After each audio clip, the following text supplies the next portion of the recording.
नमस्कार फ्रेंड्स, मैं आप लोग का छोटा भाई धर्मवीर दीवाना। मैं डांस वीडियो बनाता हूँ। प्लीज फ्रेंड मेरे चैनल को सब्सक्राइब करें। ए जी का हमने के शादी के 3 साल हो गए। हाँ, और रउआ आजले एगो पंखा तक ना लगवैनी। अरे पगली तू काहे परेशान बाड़ू? तू ही तो हमार जान बाड़ू। पंखा का तहरा खातिर तो कुछ लगा दे। ओके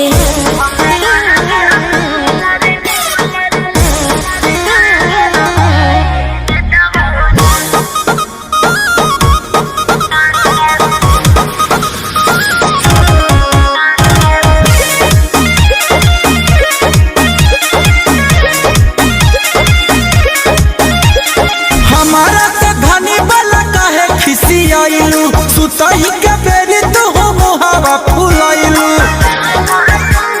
हा हा हा